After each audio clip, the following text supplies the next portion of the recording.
Hello from the Westin in Goa. Now, I apologize if I look a little bit tired. That's because we've been driving for about 12 hours, coming all the way from Pune to Goa. But I could not miss this event for the world. The Tata Tiago EV is being launched and I'm so excited to drive it tomorrow. And before we do that, however, we have a couple of community questions for Mr. Anand Kulkarni.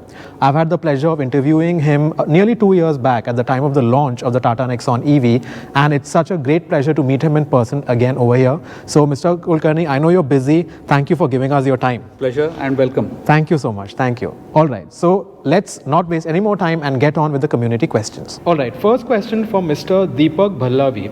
He asks, what is the true range of the Tiago EV? In real life, in most cases, you may have different load on the car. You may be going uphill, downhill. You may be using AC more or less, or heaters more or less, depending upon what kind of comfort you want in the car. You may be accelerating more or less depending upon what kind of a driver you are. So a lot of these variabilities come in. We would expect around 220 plus in real life condition for most people. Now it's important to understand that even this value can be different for different people. Some people have been known to get significantly better values, and I know of some friends within the community who have actually got more than the ARA values also. But I hope this clarifies the difference to you. Thank you. Yeah. So as a follow-up to that question, let's say I'm driving on the highway in the Tiago and I'm doing 80 kmph and there are 2 to 3 people in the car and the AC is running at 23, 24 comfortable temperature. What range do you think I can expect? I think it should be possible for us to expect a range of around 210, 220 kilometers. Okay, that's quite good. Which is a good speed to maintain flow in the traffic, and at the same time not be very uncomfortable in the way that you are within the car. Of course, the cruise control and the multi-mode region are two very important aspects whereby you can improve or get an improvement in the range as well. So try that out. Absolutely. All right, moving on to the next question. Mr. Amit Arya from Gurgaon has asked, EVs have fewer moving parts, simpler designs, and fewer parts that produce heat compared to ICE cars. However, the trans-axle oil changing frequency, which is 2 years or 30,000 kilometers, is more than double that of ICE cars, which is 5 years or 75,000 kilometers. What is the reason for this, and can we expect the frequency to be soon revised to match their ICE car variants? Yeah, thanks Amit for that question. It all depends on what oil is being used, and therefore the question that you raise is absolutely pertinent, and we should look at the frequencies in order to reduce the frequencies so that there is a better grade of oil available today. Then we should be able to use that, and we will take this up. Thank you for the feedback. All right, so the next question, Karan asked that Tata Power is partnering with some EV charging networks that appear to be unreliable, with lots of chargers that don't work properly, and this gives Tata Motors a bad name. So what can Tata Motors do to resolve this problem? Thanks Karan for bringing this out and for highlighting this. There were some issues in some of the equipment, and wherever there were these issues, in most of these cases they have been addressed.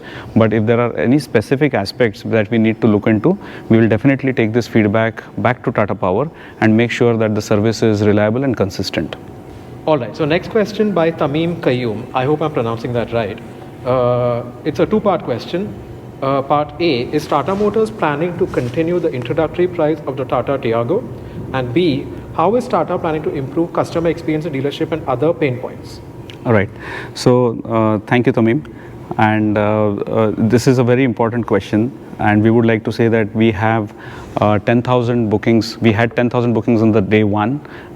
We announced also that we have 20,000 bookings as of a couple of weeks back, and the number of bookings keep growing, which is indeed a great thing for electrification. So this is an introductory offer which was for 20,000 cars, and going forward the numbers or the prices will increase, and it is expected to be roughly around 35,000 rupees, and that's what will happen for new bookings. So in order to improve the customer experience, we are making sure that there is a proper differentiated service available. Also with the Tiago, we are increasing our touch points from 169, 170 to 251, which will also mean that we are able to reach more customers in the best possible manner.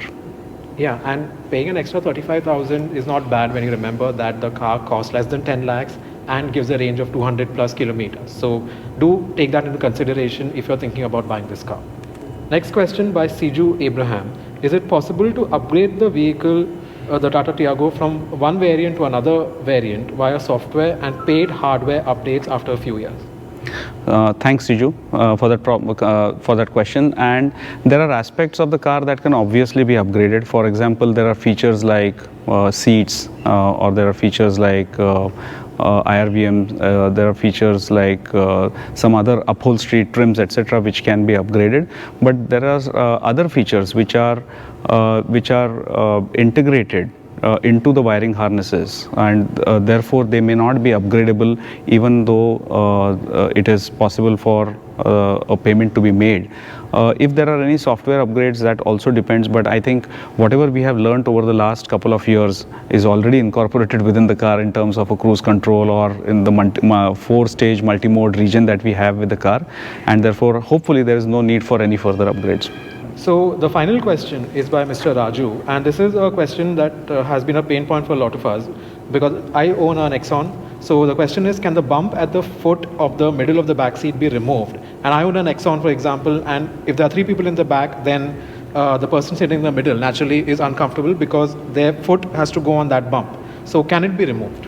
So the bump that you say is called the tunnel, yeah. And the tunnel is an integral part of the way the floor and the strength of the floor is built into it, which is why it is there. And therefore, if it has to be removed, then there has to be a lot of engineering that has to go behind it. It can't just be cut away by doing a simple operation. There needs to be a lot of other work, simulations, development tests, and crashworthiness, etc., because that's a very critical area so far as behavior in a collision is concerned. And therefore, it is not fair to say that it can just be taken off like this. Okay. All right, so those are all the serious questions for the day. And I want to end on a slightly light-hearted note with a question by Ankan, where he's asking, is it possible to provide a white roof for all the Tiago editions?